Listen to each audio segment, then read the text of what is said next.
Saúdo os irmãos com a paz do Senhor. Quero dizer que sou muito grato a Deus por esta noite, por estar aqui, pela confiança dos meus coordenadores, Amissadai, irmão Jonas. Agradeço do fundo de meu coração. Estou muito feliz por estar aqui, por essa oportunidade, sou grato. Peço aos irmãos que abram suas Bíblias para nós meditarmos na carta aos Hebreus,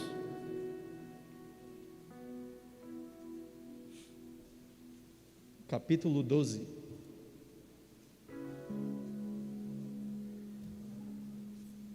Hebreus, capítulo 12.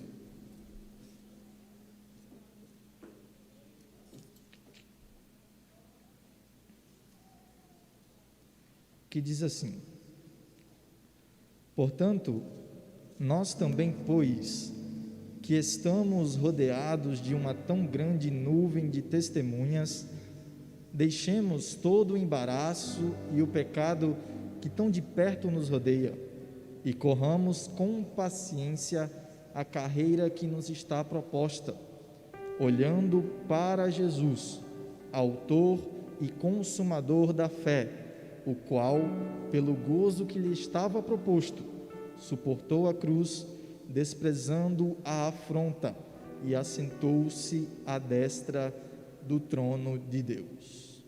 Glória a Deus.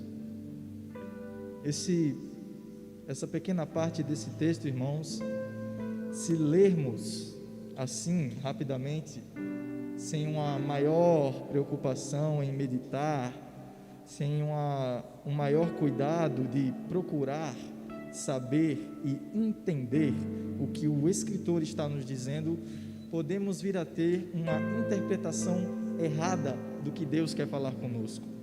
Porque quando interpretamos o texto errado, pensamos que Deus está falando conosco algo, mas só que Ele quer falar outra coisa conosco. Eu digo isso porque o escritor diz: portanto, nós também, pois, que estamos rodeados de uma tão grande nuvem de testemunhas. A palavra testemunha, particularmente para mim, quando eu escuto, eu lembro logo de um tribunal. E a palavra testemunha, um dos seus significados, uma de suas definições, quer dizer pessoa que ouviu alguma coisa ou que é chamada a depor sobre aquilo que viu ou ouviu. Aí a gente corre para o dicionário, vê essa tradução, essa definição, e logo podemos interpretar que ao nosso redor há pessoas vigiando a nossa vida. Isso não foge da verdade.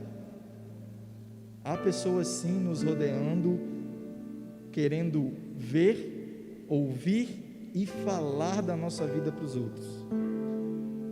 Mas o que o escritor de Hebreus quer nos dizer aqui não é sobre estas testemunhas.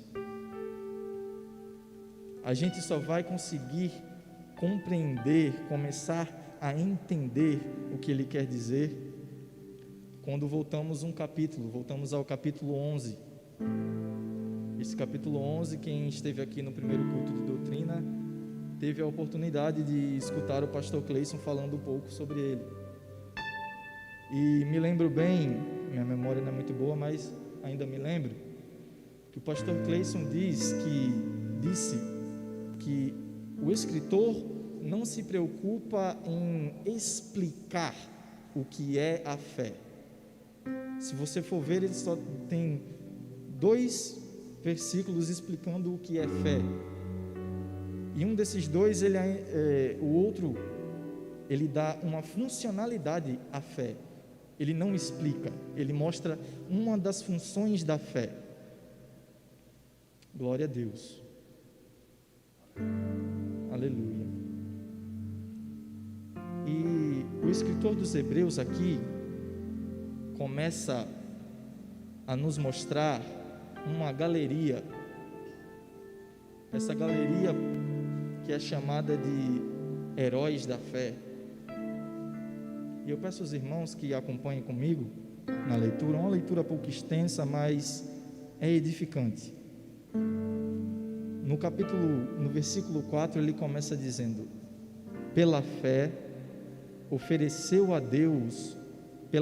Abel ofereceu a Deus maior sacrifício do que Caim, pelo qual alcançou testemunho de que era justo, dando Deus testemunho dos seus dons, e por ela, depois de morto, ainda fala. Pela fé, Enoque foi trasladado para não ver a morte, e não foi achado, porque Deus o trasladara, visto como antes da sua trasladação alcançou testemunho de que agradara a Deus. Versículo 7. Pela fé, Noé, divinamente avisado das coisas que ainda não se viam, temeu, e para a salvação de sua família, preparou a arca pela qual condenou o mundo, e foi feito herdeiro da justiça, que é segundo a fé. Pela fé, Abraão, sendo chamado, obedeceu, indo para um lugar que havia de receber por herança, e saiu sem saber para onde ia. Pela fé, habitou na terra da promessa, como em terra alheia, morando em cabanas com Isaque e Jacó, herdeiros com ele da mesma promessa.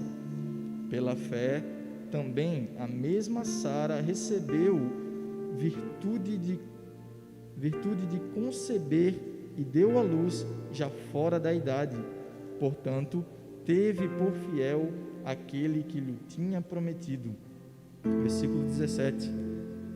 Pela fé, ofereceu Abraão a Isaque, quando foi provado, sim, aquele que recebera as promessas ofereceu o seu unigênito, sendo-lhe dito: em Isaque será chamada a tua descendência. Considerou que Deus era poderoso para até dos mortos o ressuscitar. Pela fé, Isaque abençoou Jacó e Esaú no tocante às coisas futuras.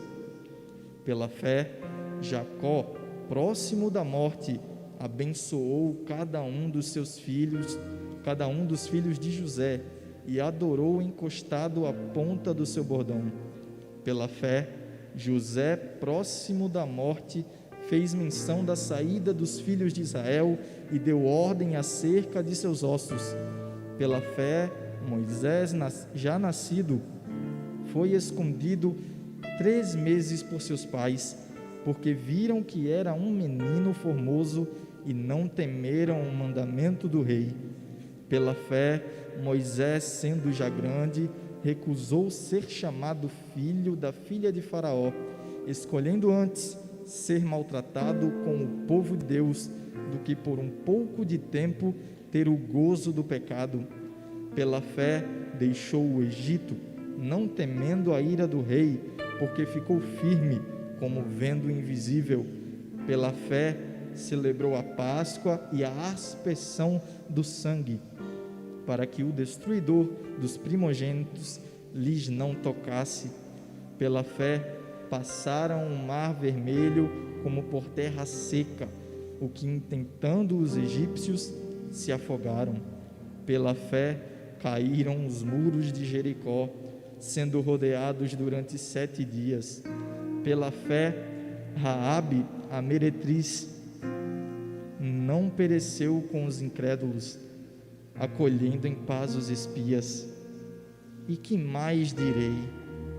Faltar-me-ia o tempo contando de Gideão e de Baraque, e de Sansão, e de Jefté, e de Davi, e de Samuel, e dos profetas, os quais pela fé venceram reinos, praticaram a justiça, alcançaram promessas, fecharam as bocas dos leões, apagaram a força do fogo, escaparam do fio da espada, da fraqueza tiraram forças, na batalha se esforçaram, puseram em fugida os exércitos dos estranhos.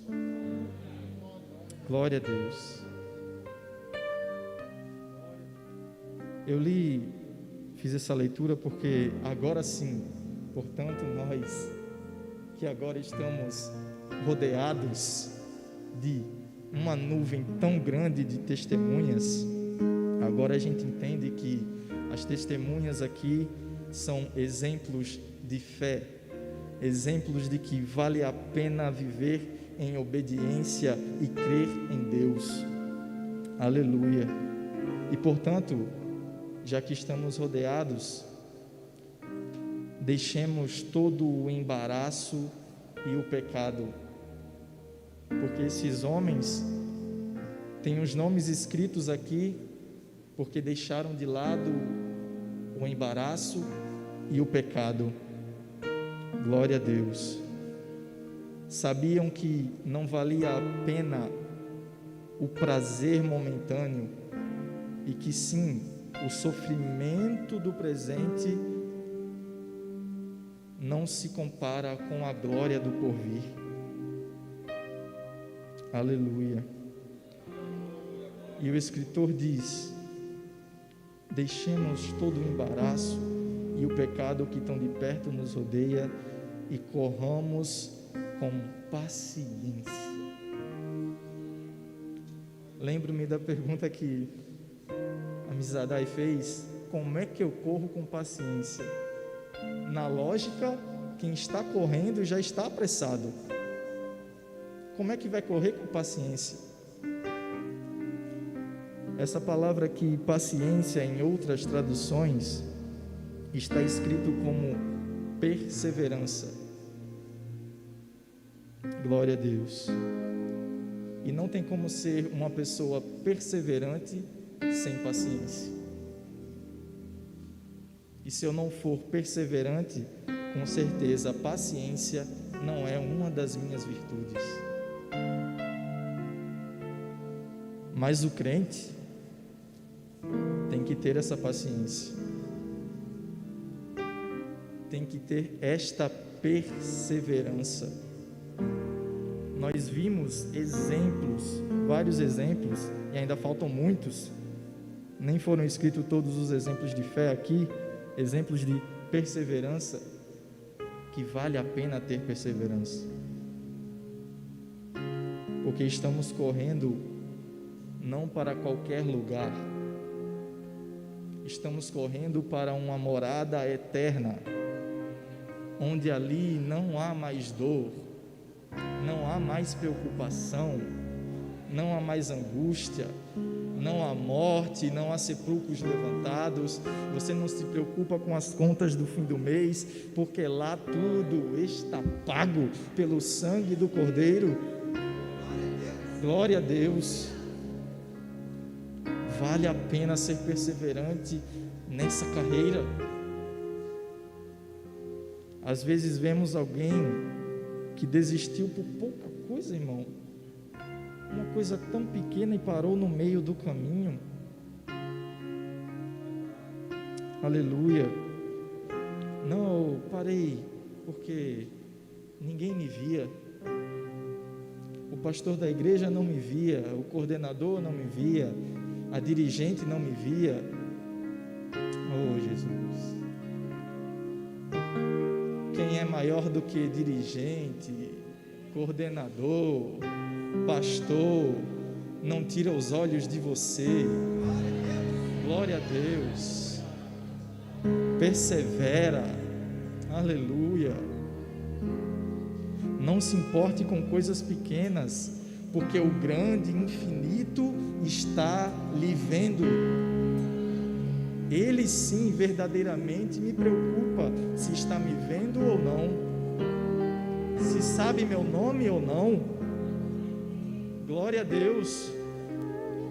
E Ele sabe o teu nome letra por letra. Glória a Deus. Você pode até não saber o seu CPF, mas Ele sabe. Pode não saber também o número do seu RG, nem o seu CNPJ, mas Ele sabe. Glória a Deus. E há um segredo sublime para que corramos com perseverança esta carreira.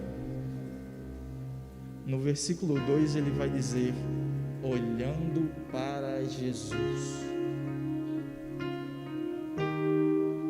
Se eu estou olhando para Jesus, eu não consigo olhar para nenhum outro lado. O embaraço vem à direita, mas eu sigo olhando para Jesus. O pecado vem à esquerda, mas eu sigo olhando para Jesus.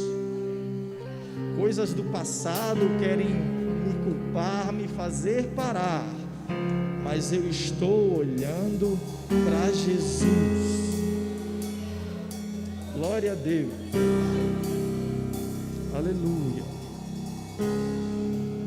Lá em Apocalipse, no capítulo 1, 14, versículo 14, vai dizer, estava no livro errado, vai dizer assim, versículo 13, perdão: e no meio dos 7 castiçais, semelhante ao Filho do Homem, vestido até os pés de uma veste comprida e cingido pelo peito com um cinto de ouro, e a sua cabeça e cabelos eram brancos como lã branca, como a neve, e os olhos dele eram como chama de fogo, os seus pés semelhantes a latão reluzente, como se tivesse sido refinado numa fornalha, e a sua voz, glória a Deus, como voz de muitas águas. Como eu vou conseguir olhar para outro lugar se eu estou olhando para o Rei da Glória, o perfeito, o imutável? Glória a Deus. Não tem como, irmão. Se você verdadeiramente está olhando para Cristo, não há o que venha te atrapalhar, porque o laço que vier, Ele despedaça. A tribulação que vier, Ele desfaz. Aquilo que veio para a morte, Ele dá livramento. Glória a Deus. Olhe para Cristo, olhe para Jesus. Não perca tempo olhando para a direita ou esquerda, porque isso no final não vai influenciar em nada na sua vida. Continue olhando para Cristo.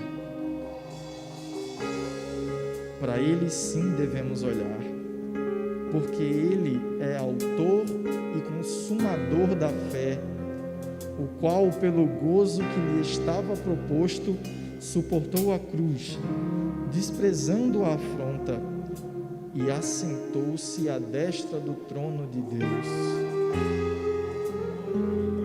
Aí Jesus, lá no capítulo 3 de Apocalipse, versículo 21, vai dizer: ao que vencer, lhe concederei que se assente comigo no meu trono. Glória a Deus. Assim como eu venci e me assentei com o meu Pai no seu trono. Glória a Deus. Vale a pena, irmão, perseverar. A nossa fé não está em algo instável, em algo fútil, é no Rei da Glória. Ele sim pode tudo por nós. Ele nos livrará de todo o mal. Aleluia. Não tema o inimigo, pois maior é o que está contigo, maior é o que está em nós. nosso galardão está pronto, irmãos. Ele nos dará, é certo, a trombeta soará. A trombeta soará. E só vai ouvir quem está perseverando. Imagine você no seu dia a dia, trabalhando, fazendo as coisas de casa. Do nada você escuta aquele som glorioso. Do nada. E aí você some daqui. Você olha para o lado, uma multidão. Você olha para frente, o Rei da Glória, nos recebendo nas nuvens. Não há nada terreno que se compare com isso. Perseverem, continuemos perseverando, porque Cristo nos galardoará. Cristo dará a nossa recompensa. Eu agradeço essa oportunidade em nome de Jesus.